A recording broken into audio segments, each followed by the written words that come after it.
Hey guys, my name is Dan from USC. Welcome back to our book chat. This is going to be the first one about the 7 Habits of Highly Effective People by Stephen Covey. I have the version with the updated and fresh insights by Sean Covey, which is Stephen's son. I definitely think that Sean's insights are super helpful. So if you get a chance to get this version, highly recommend it. If you find what I talk about valuable, please like the video, subscribe to our channel. Really appreciate it. So let's go ahead and dive into it. So the first section of this book that's kind of universal around all the different versions is a section called Inside Out. Now, Inside Out is about the idea of paradigm shifts. Growing up, I didn't really know what a paradigm shift was. Always thought it was a really cool phrase to say. And it wasn't until I read this book and this section that I truly actually understand what it meant. Now, the section that really helped kind of click it for me is actually on page 30 of this version of the book. And I'm going to go ahead and read it for you guys now. Okay.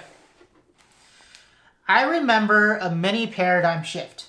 I experienced one Sunday morning on the subway in New York. People were sitting quietly, some reading newspapers, some lost in thought, some resting with their eyes closed. It was a calm and peaceful scene. Then suddenly, a man and his children entered the subway car. The children were so loud and rambunctious that instantly the whole climate changed. The man sat down next to me and closed his eyes, apparently oblivious to the situation. The children were yelling back and forth, throwing things, even grabbing people's papers. It was very disturbing, and yet the man sitting next to me did nothing. It was difficult not to feel irritated. I could not believe that he could be so insensitive as to let his children run wild like that and do nothing about it, taking no responsibility at all. It was easy to see that everyone else in the subway car felt irritated. So finally, with what I felt was an unusual amount of patience and restraint, I turned to him and said, "Sir, your children are really disturbing a lot of people. I wonder if you couldn't control them a little more."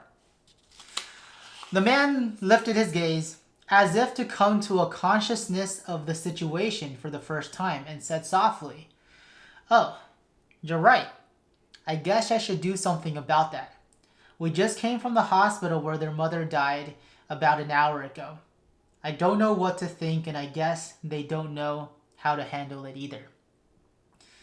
And if you can really immerse yourself in that situation, I think that everybody that is normal out there would kind of feel a little bit irritated and follow along with Covey when he was talking about how he felt really irritated when a bunch of people, came in, made a bunch of noise, really disturbed the car. And the moment that Covey learned that the man that came in just lost his wife and the children that just came in just lost their mother, his whole perspective of the whole situation changed. He said, "Can you imagine what I felt at that moment? My paradigm shifted. Suddenly I saw things differently, and because I saw differently, I thought differently, I felt differently, I behaved differently. My irritation vanished. I didn't have to worry about controlling my attitude or my behavior. My heart was filled with the man's pain. Feelings of sympathy and compassion flowed freely. Your wife just died. I'm so sorry. Can you tell me about it? What can I do to help?" Everything changed in an instant. And I think that's the gist of a paradigm shift, right? A paradigm shift, at least for this kind of very surface level paradigm shift, is just changing our perspective, changing the way that we see the world. On page 32 of this version of the book, Covey says paradigms are powerful because they create the lens through which we see the world. The power of a paradigm shift is the essential power of quantum change. Whether that shift is an instantaneous or a slow and deliberate process. And when we talk about the surface level changes, right? The surface level paradigm shift of the subway situation, I think that relates really well to the idea of how we can perceive the world differently based off of the information we know. But that's kind of just like the surface level. And the paradigm shifts that Covey is going to be asking us to do, he mentions it as quantum change. Like crazy amounts of change, and how can that be just purely on the surface? And he talks about this well when he goes into the ideas of personality ethics versus character ethics.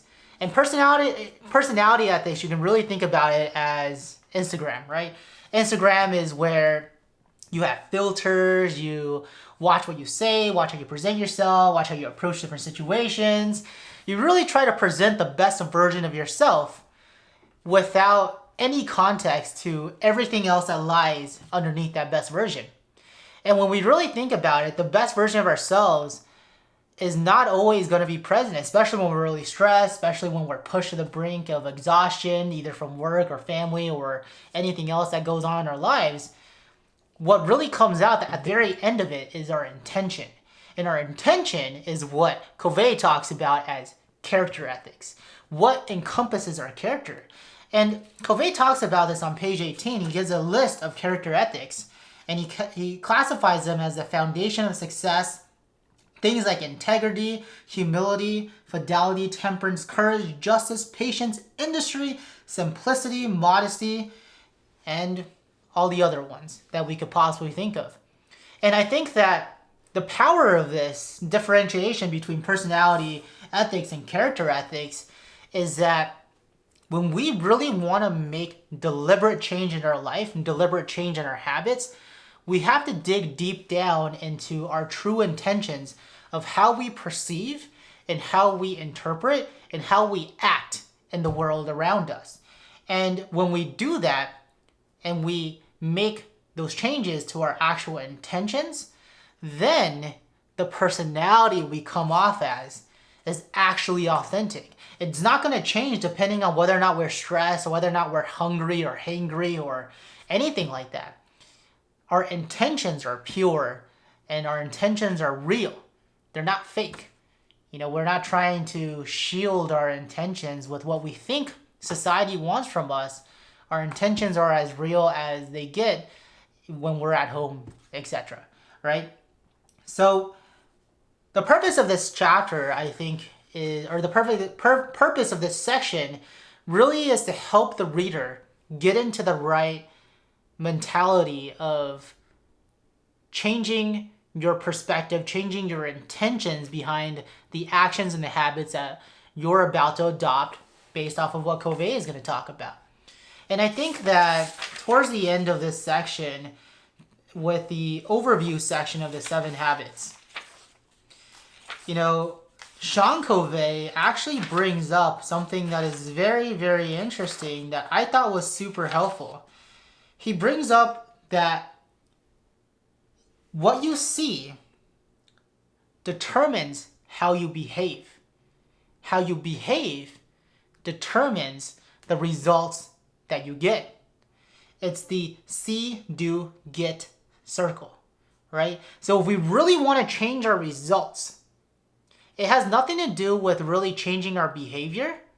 It has everything to do with changing how we see the world.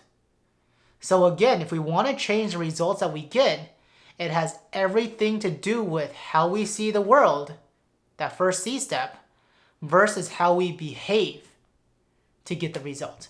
Because if we can change the way that we see the world, we will naturally change the way that we behave.